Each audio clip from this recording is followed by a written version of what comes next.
Jaja Binks. You are listening to Behind the Lens. And yes, you are listening to Behind the Lens. Welcome back to yet another edition. I'm Debbie Elias, film critic, creator, and host of Behind the Lens. During the week, you can find my reviews and interviews in print and online, in the U.S. and abroad. But every Monday, you can find me right here on Adrenaline Radio, 11 a.m. Pacific, 2 p.m. Eastern Time. And I don't know where Brian just went to because I'm not hearing anything in my headphones. I'm not hearing anything in my headphones, Brian.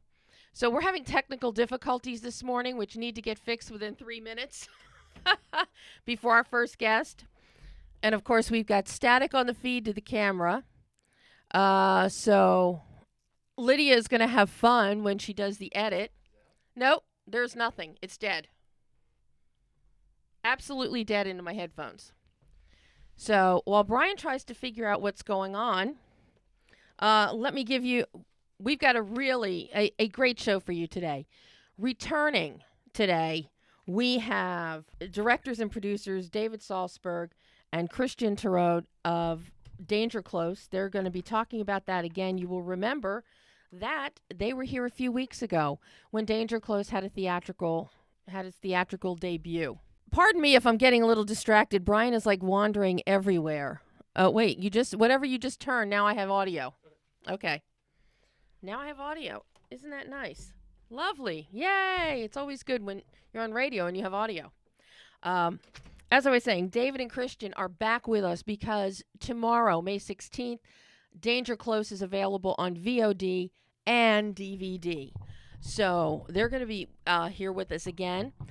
But joining them is the woman herself, two-time Edward R. Murrow Award winner, embed reporter extraordinaire, the only reporter and the first to embed with special ops. ALEX QUADE is going to be joining us. And all three of them will be here within the next few minutes live. And hopefully the phones are working. Brian. And then at the half-hour mark, we go from one kind of battlefield to another as we welcome Jamielyn Lippman, who is the writer, director, producer of the documentary When the Bow Breaks, that takes a look at postpartum depression through postpartum psychosis and follows the journey of one woman in particular, Lindsay Gertz, who's also a producer on the film, as she battles her way back. And we get a really in-depth look with experts and with women who suffer from it and from husbands who deal with it on a daily basis. I think the first time anybody really became nationally aware of the issue of PPD or PPP was through Marie Osmond when she first talked about it. Subsequently, Brooke Shields talked about it, and that turned into a whole brouhaha on the Today Show with Tom Cruise making some rather unsavory remarks. So it's going to be interesting. And all of that footage is actually in Jamielyn's documentary. So we're going to talk to her about all of that at the half-hour mark when she joins us. But before Alex and David and Christian call in, I just want to give you a little heads up here. I have a statement here from former Commanding General of the U.S. Army Special Forces, Major General Mike Repass, retired, and what he had to say about ALEX QUADE, the woman you're about to meet. War correspondent ALEX QUADE is this generation's Joe Galloway, who tells an intensely personal story. ALEX nailed the essence of sacrifice found in America's Special Forces operators and their families. ALEX QUADE is the real deal. She spent more time with Special Forces operators in combat zones and back home after deployments than any other reporter. ALEX knows them and their families and is uniquely qualified to tell their intensely lived, extraordinary stories. And trust me, this is, and for those of you that tuned in the other week, you know this is an extraordinary story, but we're going to hear it direct from ALEX. But in talking about Danger Close itself, Robert Gates, U.S. Secretary of Defense from 2006 to 2011, had this to say about Danger Close.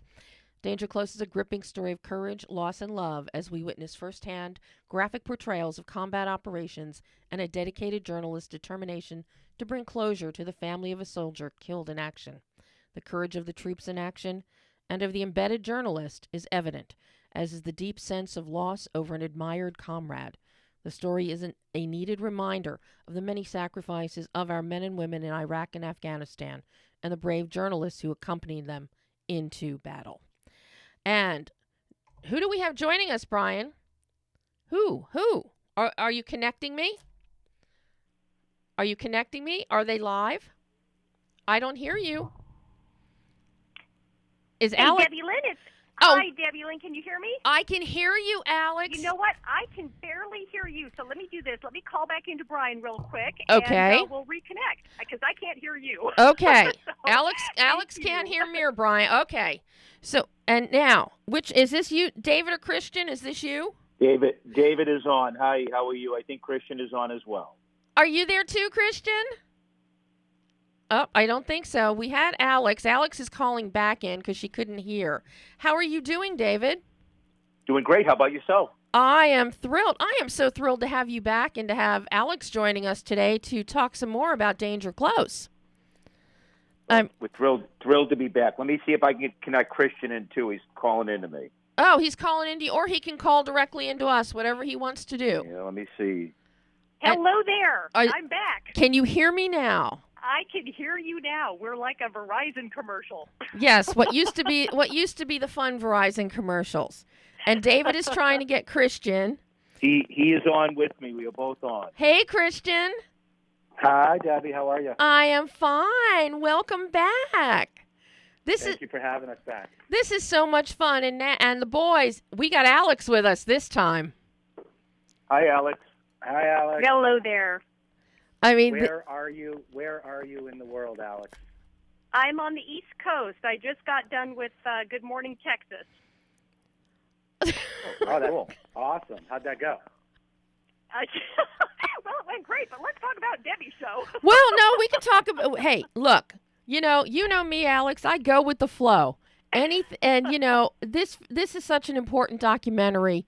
The more that we can talk about it, the more stations that talk about it, the more exposure that it gets, the better it is for the film, for this country, for the citizens of this country who I hope will see this, especially with Memorial Day just around the corner.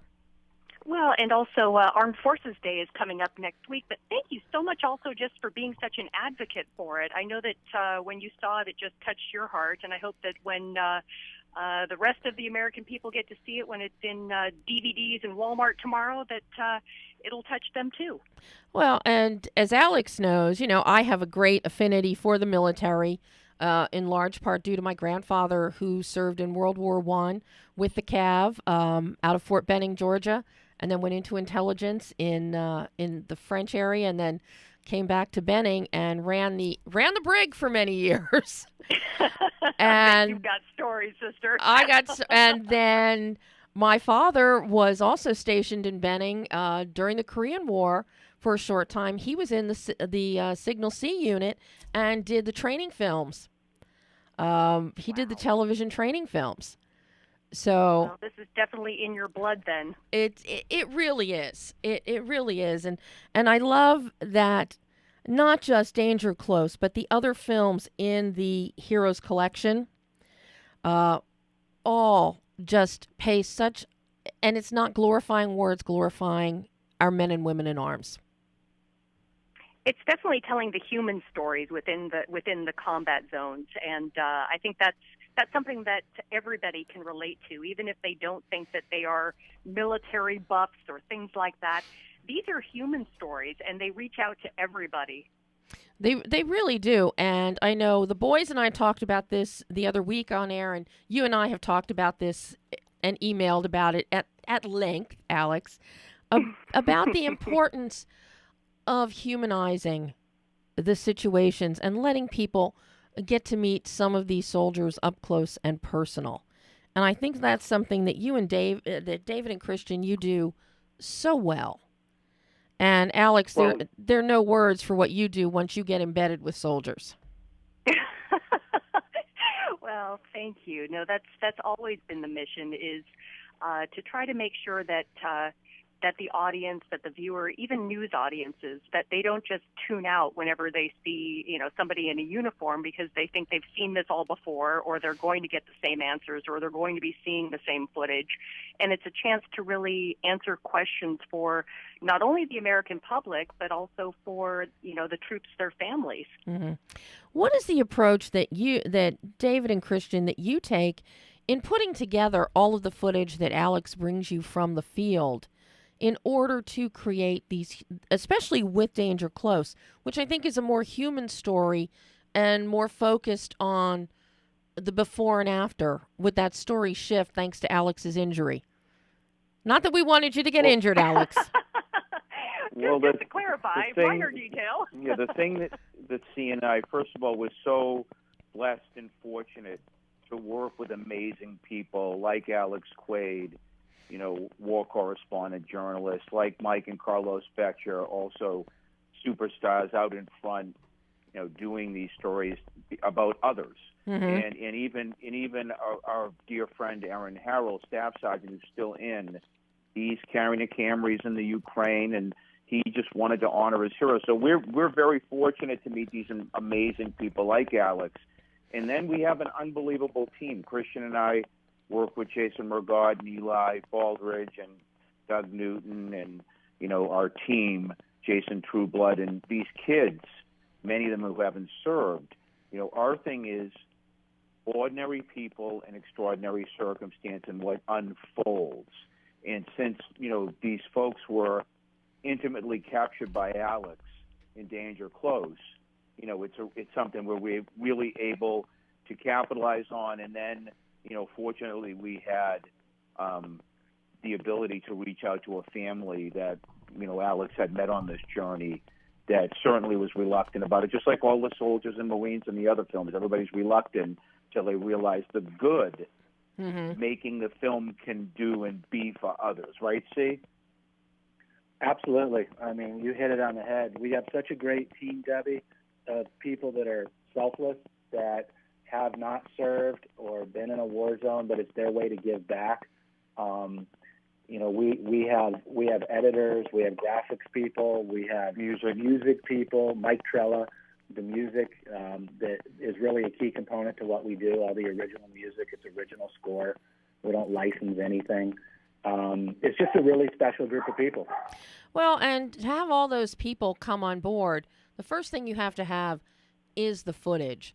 So ALEX, I want you to talk about, so the listeners can hear it from you, how you go about obtaining that footage. Your lovely weenie cam. I know there have been several reviews out that I happened to glance at and then toss them aside because I thought they did discredit to all of you, saying, "Oh yeah, it's cell phone footage." And no, this is not cell phone footage. This is actual camera footage. There's night vision footage. So if you can give people an idea of going in and actually shooting this, because some of it's during firefights.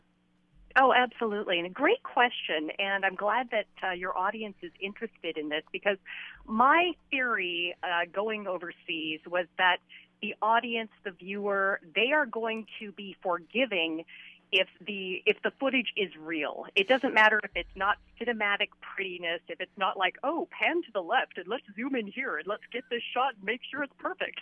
That, they understand that this is under, that a lot of this is under fire and under extreme circumstances. And, going over there on my own, I mean, initially, had this massive Beta SX. This is back, good, 10 years ago, where technology changes so fast, but had gone over there with this massive Beta SX camera at that time, and a big rental night scope lens. And that stuff was just way too heavy. And, my whole goal was that I need to be able to keep up with these troops. And so it became a very quick downsizing. And I think it's important for people to know you were there without a crew. You hooked up with David and Christian after the fact. This was just you. You didn't have a camera guy. You didn't have a sound guy. Nobody's tote that barge, lift that bale. This is all ALEX doing this. Yeah, and unfortunately, no hair and makeup person, so all of these good things. But yeah, that was one of the ways that I was able to actually get these embeds was because I was going to be leaving a very small footprint. It would just be me. And this was a new experience for me as well, having always traveled with at least one person being a CNN camera crew, and sometimes if it was a luxury situation, more than that.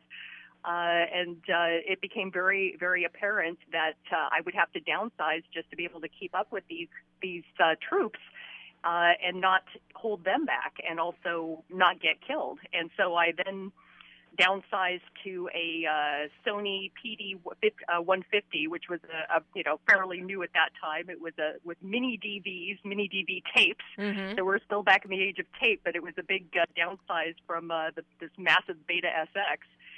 And of course, the quality also goes down as you downsize cameras. And that was also giving me grief, and it was unwieldy. If you're in close quarters combat or you're running and gunning, so to speak, and you're jumping out of the backs of helicopters and on your knees, and it just became even more unwieldy.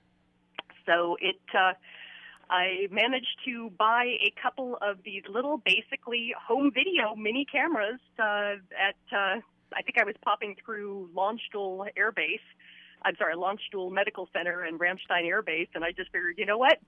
I'm just going to buy these little Sony handheld mini DV cameras that basically people shoot home video with, and I would turn into MacGyver, and I duct taped, some high-speed duct tape. I duct taped a NVG, which is a nod or a night scope monocle that the guys wear on their helmets. And I just duct taped that to the mini camera, and ta-da! God bless duct tape. My father, who spent 60 years in television, always said, "Do not ever go anywhere without duct tape." Absolutely, that you can save a life with that stuff, and but you got to figure also the whole idea with night scope. I had no night vision unless I was looking through this little tiny camera lens. So if you figure that here I am also running after these guys on night missions, I was trying very hard. My main concern was also don't trip, don't fall. I didn't get lost, but I ended up behind people that I thought I was behind one soldier. It turned out that I was behind some other soldier, and I would get walked. It was like, ma'am, I think you're supposed to be over here.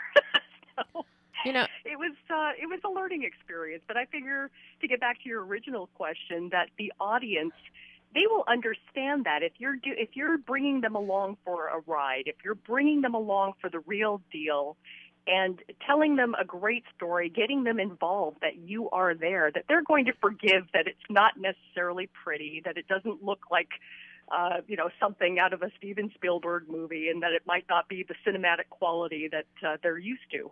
And that's something that I got to give you, David and Christian, I got to give you and your team credit on all of the embed footage, especially some of the night scope work, because while it is cleaned up, you did not try to overly enhance or, as Alex said, prettify it.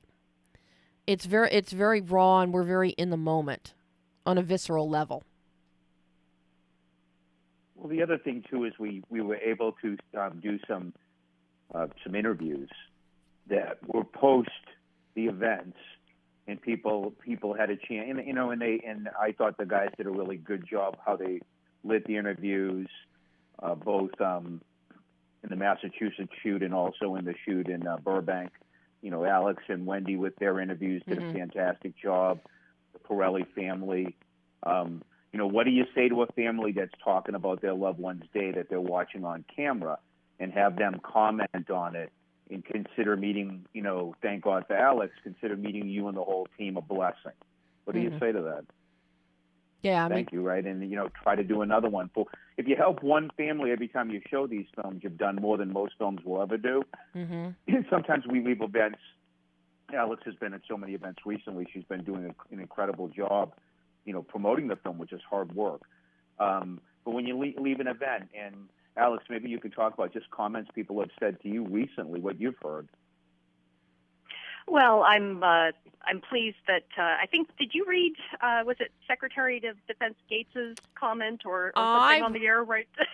I read Secretary Gates's comment at the top of the show, along with that of former Commanding General of U.S. Army Special Forces, Major General Mike Repass. Well, thank you for that, because those definitely they come earned. Gentlemen and high-ranking individuals like that who also represent great institutions, even if they are retired. I mean, that says a lot. But it's the feedback from people just seeing the film. I've had a lot of people who have reached out to me, who have ordered the film online or are looking forward to seeing the film when it comes out tomorrow on DVD. Who have reached back and said to me that, wow, this really touched them. They had no idea.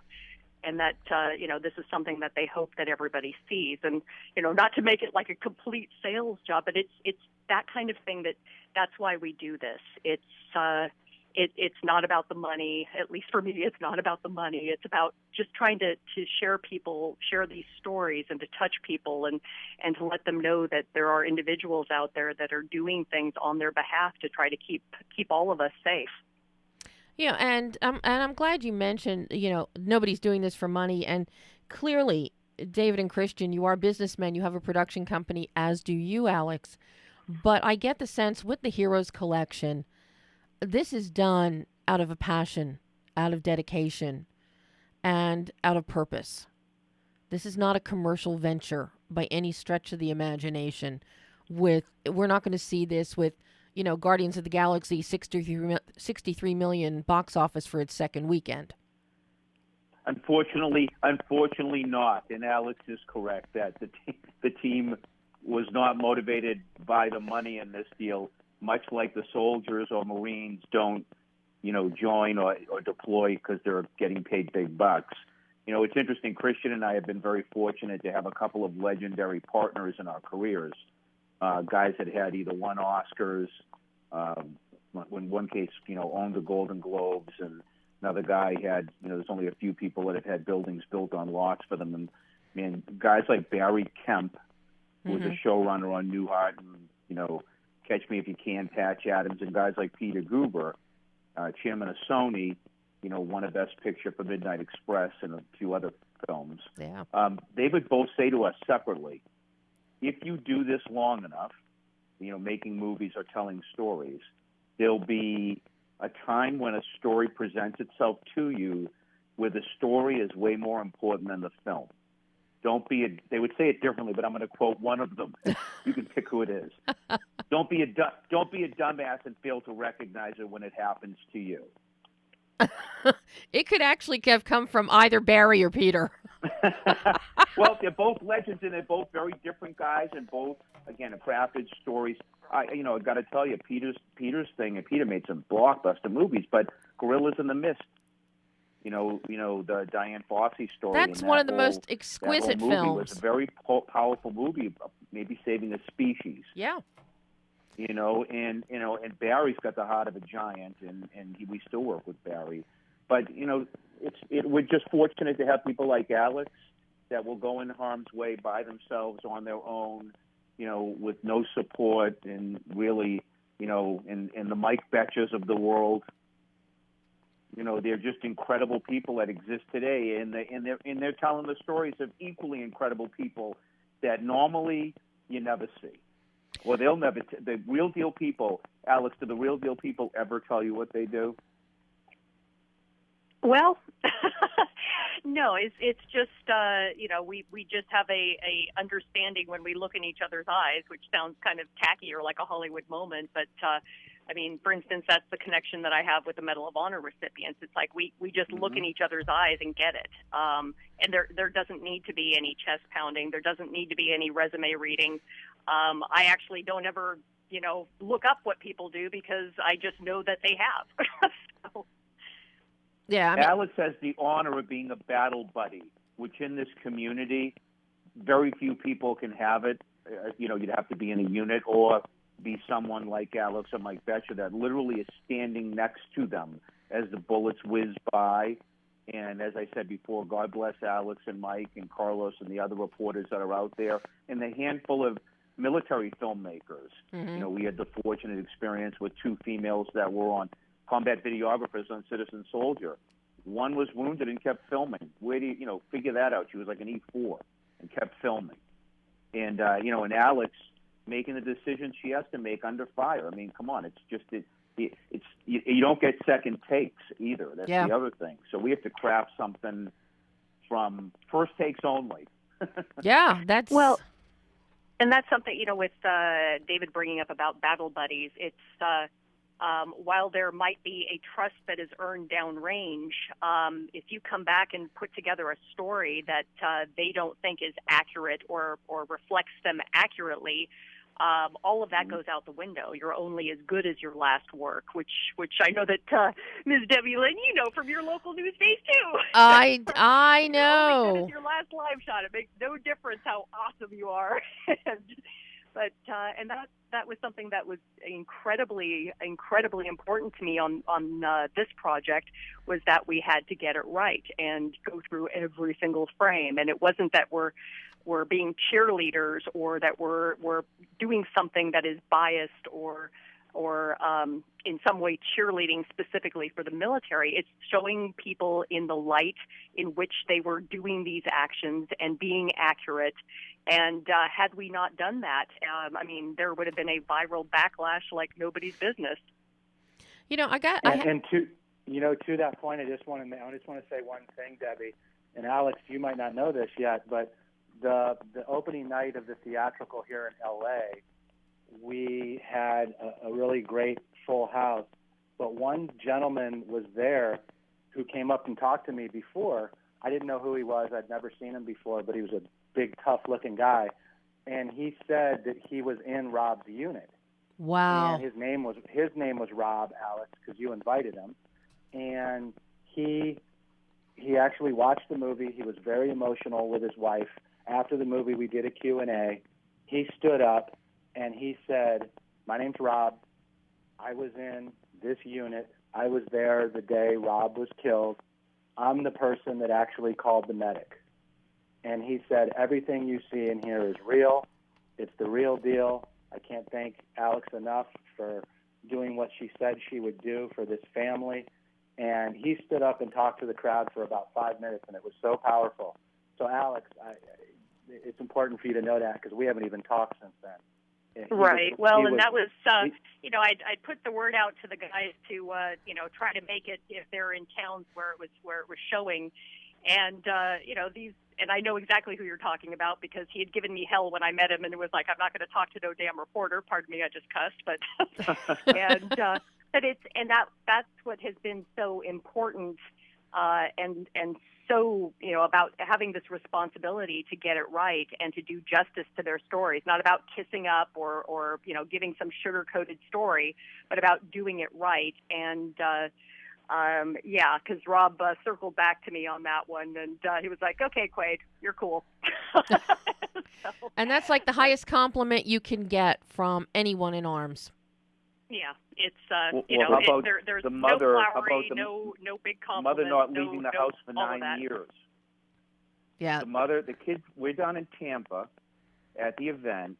The mother is she's in the IBEW, International Brotherhood of Electricians Union, up in Boston. She goes to work. She comes home for 9 years. She comes. This is Rob Pirelli's mother. This is Rob Pirelli's mother, Nancy. And then the kids are down there with Alex and Wendy and myself, and a bunch of the other team was there, and some couldn't make it. But it was just, when the kids come up to you and say, "You have no idea what you've done for our mom," because she hasn't left the house in nearly 10 years. And I'll tell you something else that nobody, the other members of the team, Christian knows this, and Alex knows that we do this. We do a lot of charity screenings with these films, and in events where the film is given to them with no license, which is unusual for Hollywood. We have one tomorrow night in Oklahoma. None of us will even be at. And the folks that hosted our Oklahoma event with Citizen, they're all military, and they're like, "Can we do an event for Oklahoma? We want to bring it there," and they're bringing it there. But the one that's really, there's a particular organization. We're trying to do some other things around the country. We're talking to the Boston Bruins Foundation. And when we're talking to the Boston Bruins Foundation, we had sent them the film, and the guy's name is Bob Sweeney. He played for the Bruins. He played for the Islanders, but he's the head of the foundation. And there's hockey in the movie because the family loved hockey. But Bob, all of a sudden, is on the phone with us, and he's in tears. And he says, I can't believe that you guys make these movies. It means so much to everybody. I didn't serve, but I have a lot of friends that do. And, the Bruins were an organization that really is supportive to the military. Mm-hmm. But I don't know if you know this. My sister-in-law was the flight attendant on Flight 11 when the first person that reported there were terrorists Oh, my God. on the planes was his sister-in-law. And she stayed on the phone till they flew into the trades. So the plane hit the building. And he was very emotional, and he's like, we're one of the first Gold Star families from that day. We'd be honored to do something with you guys with the movie. What do you say to that? There are no words for that, David. There are no words. Wow. Sorry to get emotional, but this is, these movies carry a great responsibility. Or as one of our Gold Star dads says, Terry Burgess, he goes, these movies have they're a burden and an opportunity. They're tough stuff to see and go through, but they honor the men and women that didn't come home, and that's a very righteous thing to do. Mm. Well, and I thought also one of my main goals with this film and this project was that if it gets people interested in learning more and seeing more and understanding more about our military or about the things that are going on in the world, right there we've already done a service. Well, and especially with talk out of Washington that somebody wants to send more troops over. So that's putting more of our men and women in harm's way. And I think the more that people can learn, the more that people can appreciate what all of these individuals truly go through, I think the better off we'll all be. Hear, hear. Guys, Amen. Unfortunately, we are all out of time today. I know Alex is going to be joining me again, maybe in another month to 6 weeks. There we go. But we will have way too much fun once again. And she will be my sole guest on that show. So everybody can tune in then when we get a date. I'll be posting it when we work out the logistics. But in the meantime, David, Christian, Alex, thank you guys so much. Tomorrow, everybody can get Danger Close on VOD and on DVD. Now, will the DVDs just and Blu-ray also, or just DVD? Both. We have a combo pack at Walmart's where the DVD and the Blu-ray are a combo pack. And then at all other physical retailers, you can get DVDs or Blu-rays separately. Oh, well, Brian is the champion of DVDs and Blu-ray. I know that Brian will be at the store probably buying the combo pack. We love you, Brian. Guys, thank you all so much. And gentlemen, I hope you will come back on the show again as well. It is always such a treat to have you. And the films that you make are truly so important. Pleasure. Thank you, Debbie. Thank you guys so much. I will talk to all of you soon. You got it. Thank you, Debbie. Bye-bye. Oh, bye, Alex. Thank you. And you continue your mission too, Ms. Debbie. That's about Charlie Mike. Continue that mission. You're doing great stuff, and you're doing a great service for all our young filmmakers out there too. Oh, thank you. And I will chat with you later. Thanks. Cheers. Cheers. And that was ALEX QUADE, David SALZBERG, and Christian TUREAUD talking Danger Close. Available tomorrow. And now we have joining us the wonderful Jamielyn Lippman. Hello, Jamie. Welcome. Hello. Thank you. Thank you so much for having me. I am thrilled to have you.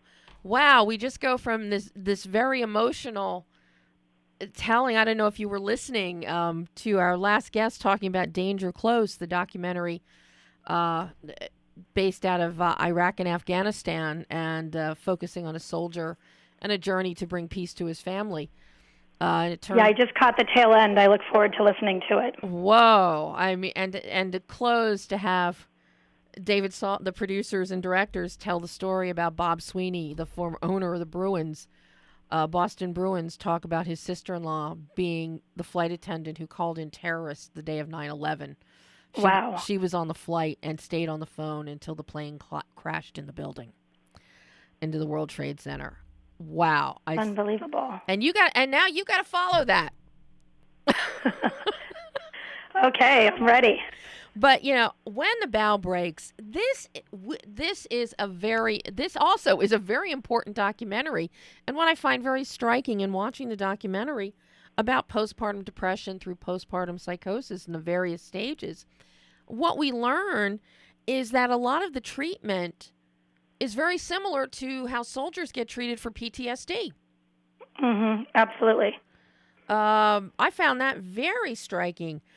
But the format that you have developed here in telling this story, you together with your co-writer Samantha Smart, and I have to say up front, kudos to Samantha on her editing. The editing and pacing of this documentary is superb.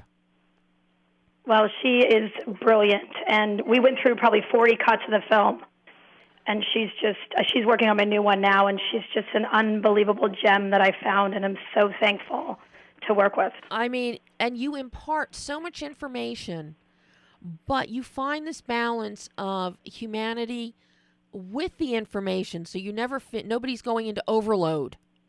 And you get every perspective here. You have various kinds of doctors. You have women that have gone through various stages of PPD to PPP. And you even have husbands. I mean, you cover the entire playing field here. How did you go about approaching this story? I know you met Lindsay Gerst, who you basically, as your core, you follow Lindsay's story. But then you branch out from that.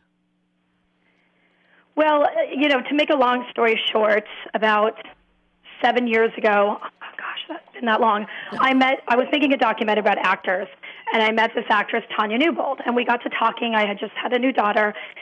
And she said, I have an idea for a documentary. I had really bad postpartum depression. I couldn't find information about this. There needs to be a documentary. Is that something you'd be interested in doing?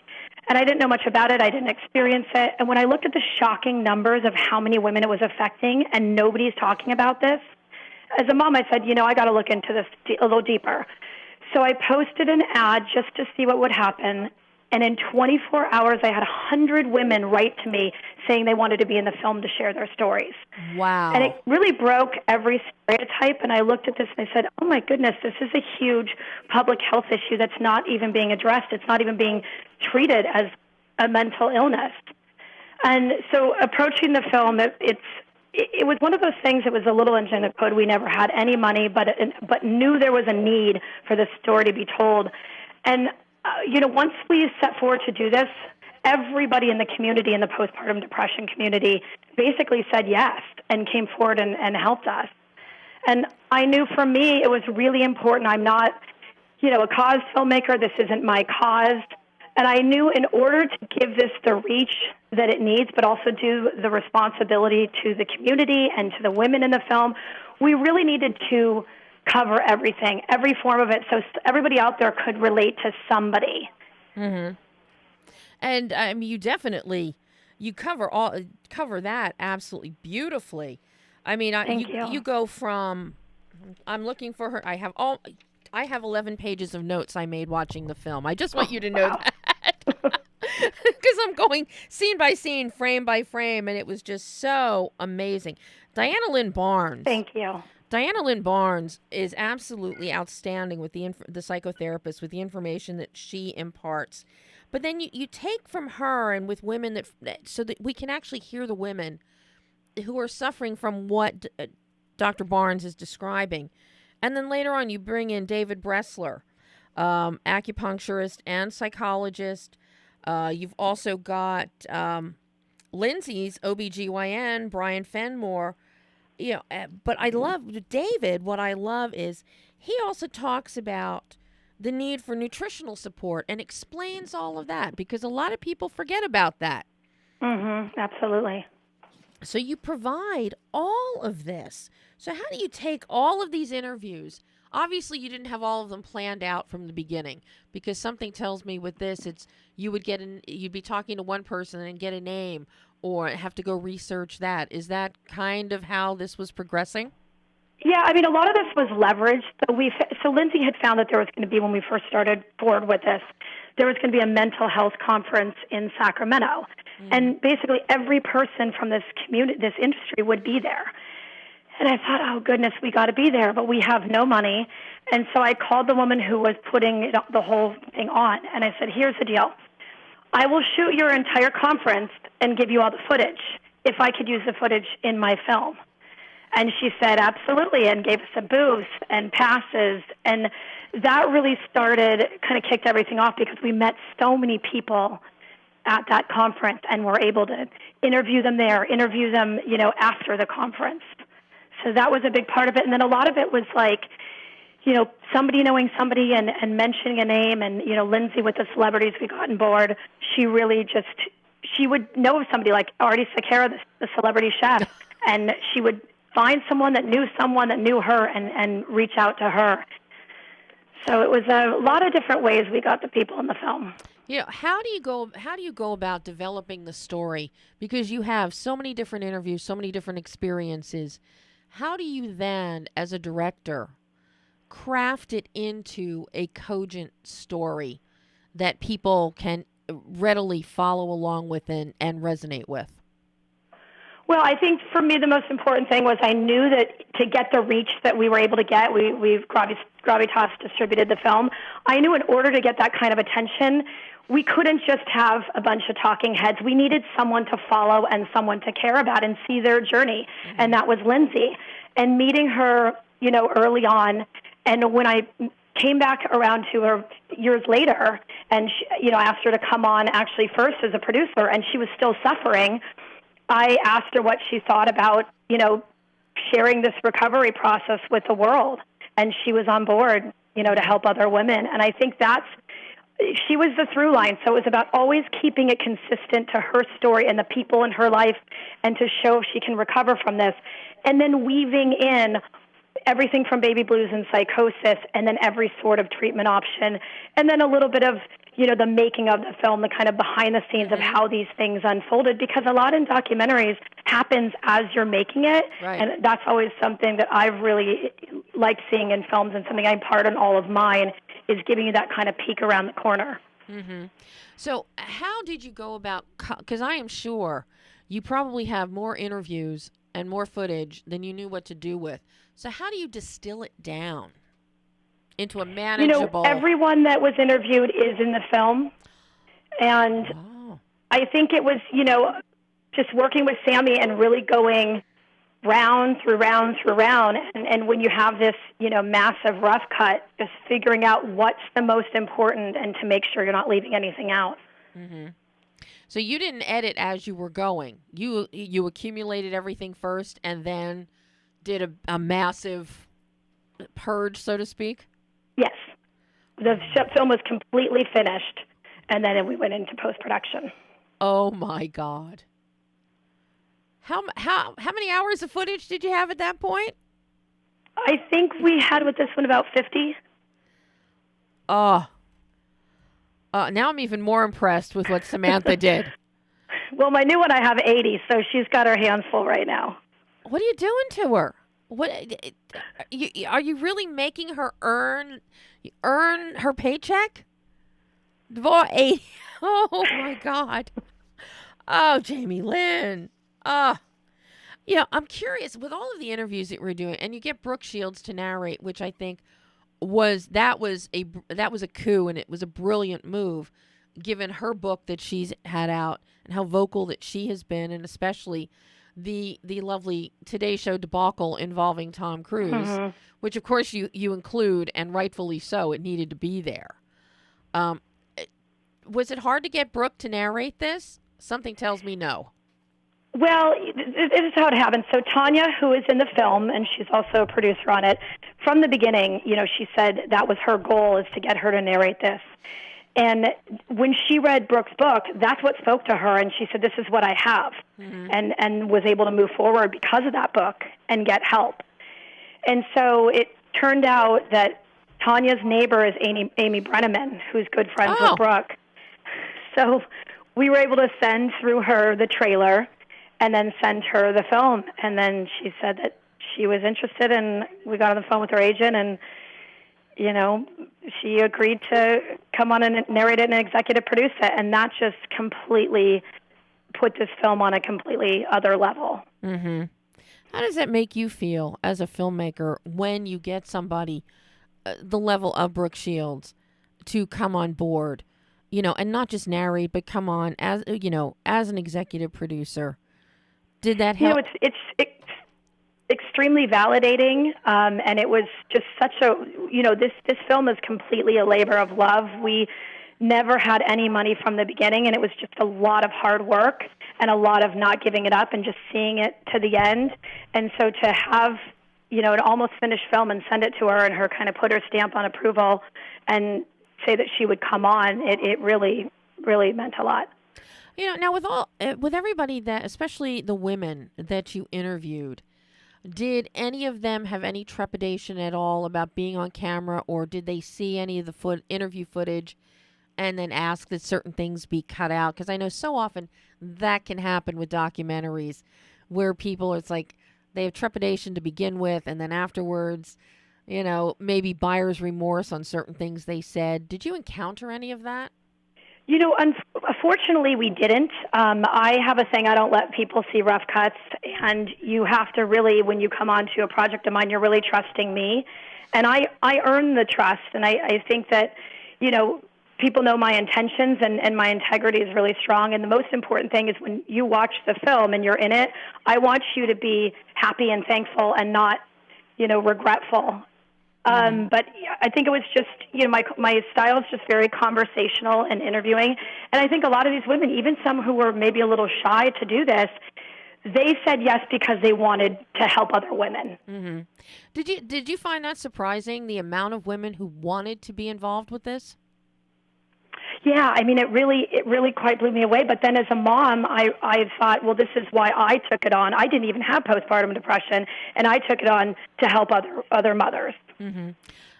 Taking it on and now learning as much as you have through the course of the documentary, what's the most striking thing that you learned about postpartum depression and psychosis? How many women it's affecting, and how many women are suffering in silence for the sheer reason that they are ashamed and don't want to be associated with it. I mean, when I heard the statistics, 1 in 5 women, 800,000 to 1 million women a year suffer from postpartum depression. That's mind-boggling. Yeah, and when we say these numbers, we cover, from the mildest, which is the baby blues, all the way to the most extreme. But yeah, so if you know a mom or a woman, someone who has gone through this or is going through this. I'm curious because you do touch on it in here that some of the women, 3 to 5%, they end up with obsessive compulsive disorder. Was there any discussion about anybody having any kind of mental health issues before their pregnancy? Well, there is a handful of people who, previous history of depression is definitely a condition that should be looked at and something that people should talk to their doctor about to, get on medication. So we do have a few people that had previous signs of depression in their past. Yeah, and I have to say, one of the most impressive interviews that you have and most impressive speakers is, and I'm trying to find her name now. Oh, my God. I feel so stupid at this very moment because I know I have it written down here. Well, there's a lot of them. Jane Honickman, who founded Postpartum Support International and Postpartum Education for Parents. Her story is amazing. And I was so thrilled because you hear horror stories today of so many women back in the 50s and early 60s that were just dismissed as being crazy. Or, hey, look, this is what you're supposed to do.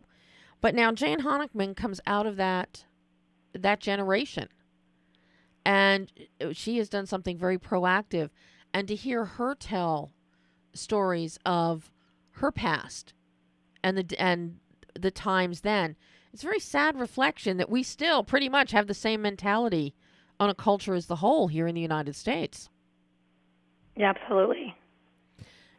I mean, I think, the biggest thing is that what we see in the news with all the psychosis and infanticide and suicide, those numbers are more like 1 in 1,000. Mm-hmm. But if you have a form of postpartum depression, well, you don't want people to think that that's you, because that's what they think it is. And that's why they're suffering in silence. Was it difficult for you as a filmmaker? Because I know technically you're supposed to remove yourself and look objectively, but when you're dealing with some of the cases of infant death, where you had Angela Burling drowned her son, in jail for 17 years, then a few others, did that strike you? Was that difficult for you to do? Especially you're talking with the one gentleman, No Hermosillo. Mm-hmm. That heartbreaking. It's one of the most difficult things to do, with Naomi Knowles sitting across from her for 2 hours. And I spend a lot of time learning about everybody that I interview and meeting them beforehand. But with her, it was, to hold your composure and stay strong through that. It's difficult. And I think the most difficult is leaving it at the door. That's not possible because I live with it, for years into the post-production process. So that, yes, it's absolutely. So during what periods were you actually filming, and then how long were you in post-production? Goodness. I know it all runs together. It really, it was pretty much a collective 6-year process, but we really started January 2014. Mm-hmm. Wow. That's quite a chunk of time that you've invested in this. And, as you even mentioned, sitting there across from Naomi Knowles, that's heartbreaking. And then, of course, you provide us with a postscript at the end of the film, but you also give us success stories. That, I think, is very important to this, that viewers see the success stories. Well, that absolutely, because you will recover from this. If you seek help and the earlier on you speak out and get treatment, you will recover and move forward. How many of the women that you spoke to went on to have additional children? We have a handful of them that did. Vanessa, she had her 3rd child. Right. And she's doing great, and she's dedicated her life to helping women with postpartum depression. She wrote a book that just came out about it. So it's pretty amazing to see, where these women have come. She seemed really content with her life in your follow-up with her. Yeah, she's a wonderful mother of 3, and I think that for her, when she went and had her 3rd child, she just said, okay, I'm prepared. I know what to look for, and I know if it comes up, I know what to do. So now, with you as a mother, how do you, I got to ask the big question, how do you juggle filmmaking and motherhood? Oh, it's become much more difficult. For me, it's the quality that I spend with my kids, and when I'm with them, I'm focused and I'm 100% with them, and I leave the work at home. And I have a wonderful, supportive husband, who picks up a lot of the slack. But, fortunately, I've started my own company, and I've acquired the rights to quite a bit of material, and I'm in post-production on another film now. It also makes a big difference when you have a little bit more money and you can set up a plan kind of from start to finish.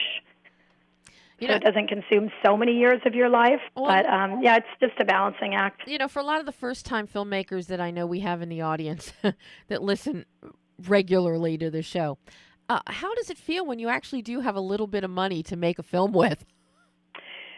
Oh, I still don't have a lot, but I have so much more than I had. So I think you just have to look at what you have and appreciate it and figure out how you're going to make it work, because you can make it work, on any budget. Mm-hmm. And don't waste money and put it all into the film. Mm-hmm. When you started making films, because as you said, you came out of acting and went into filmmaking, what drew you to documentaries as opposed to narratives? Well, back in film school in the early 2000s, I just fell in love when I would see early documentaries like Nanook of the North and Triumph of the Will, and kind of looking at propaganda films and war films, and looking that so many of these are, stage and actors, and when the camera's on, people perform, and I I fell in love with them. I watched them all the time, and I think it was it's easier and less expensive to make a documentary than it is a narrative. I just directed a narrative feature, and I plan to make a lot of narrative films. I want to, do both. But I think that it was just an easier kind of way in, and then also having a love of documentaries and wanting to tell the truth. Mm-hmm. Now I'm thrilled that Gravitas picked this up, and God bless Gravitas Ventures, because they are one of the companies out there, Gravitas, A24. They really hone in on these small films, narratives, and documentaries, and they pick them up. It's not a lost cause. They're such a wonderful, wonderful company. For me, I was like, I'm going to hold out. I'm going to hold out until we get the right distributor. And when they came on, I mean, it was, the absolute best thing you could ask as a filmmaker. And they've done such a great job with it. They sold it to Netflix, and now we're in 64 countries and 4 languages. So I could not be more thankful to them. Already in 4 languages? Mm-hmm. Wow. They are really behind this film. Yeah, they're wonderful. How difficult was the distribution process for this film? Oh, so hard. Because we spent a year, submitting to festivals and getting rejected, and you have to look at your product. And here's my postpartum depression documentary. You don't really have people, calling you up and can't wait to screen it. But we screened it at Dances with Films, which is a wonderful festival and just very fitting for this type of film. They really support true independent films. And that kind of launched it from there, and we got a sales agent. What's that? No, I'm listening. Oh, sorry. I think it was the playback. And then we got a sales agent, and she was, very tenacious, and we got the deal with Gravitas. I think the whole process was about a year. That's not bad. And in that time, what I did is I learned as much as I could. I went to every distribution panel, learned about, sales agents, distribution. I think that's really, when you finish a film, now the next part of the work starts. So I think for filmmakers, it's just really important to learn as much as you possibly can. And I'm glad you mentioned Dances with Films, because Dances with Films is starting again on June 1st. Down at the Mann's Chinese Complex in Hollywood. And I got to say, the lineup, and I actually posted this on social media publicly, I think the lineup for Dances with Films this year is better than the Los Angeles Film Festival lineup. Oh, it looks terrific. I'm planning on seeing a handful of things. And they are, I can't stress enough, that is such a filmmakers festival. I made lifelong friends that were all there for each other, supportive, advice, working on each other's films, and I was just there a year ago, and it was just such an honor and a thrill, and I just love that festival. Leslie and Michael are terrific. Leslie, I have known for many, many years, going back to either the first or second Dances with Films. Wow. And then I hope to see you, because I will actually be down there for Dances with Films. Oh, great. Well, I'd love to meet you in person. I will be floating around. I know I'll be there opening night for the opening night red carpet. And then, at various screenings and things throughout, and doing interviews throughout the festival. But this When the Bow Breaks, this is a fabulous documentary, and it's not just for women to watch, but husbands to watch. And I think I think everyone should watch this. It covers mental health in general, and I think it's a really compelling story to follow along. Unfortunately, Jamielyn, we are out of time for the day. The show is almost over here. This has been an absolute treat to speak with you. Oh, for me, it's such an honor. Thank you so much for having me. It's an important film. It's an important issue. And it does, as you said, it speaks to mental health, which is something that affects everybody. And everybody can find When the Bow Breaks on Netflix right now. Do we have DVD plans, Blu-ray? Yeah, Netflix, iTunes. You can buy it on DVD from everywhere, from Target, Best Buy. If you go to whenthebowbreaksfilm.com, you can get all the information there as well.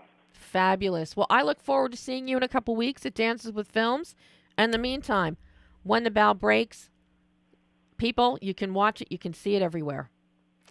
Thanks, Jamielyn. Thank you. Bye-bye. And that's all the time we have today. So until next week. And Byron Bean is back with me next week to play co-pilot. I'm very excited. He's coming in from New York, and he will be here live in person with me in the studio. So until next week, I'm Debbie Elias. This is Behind the Lens.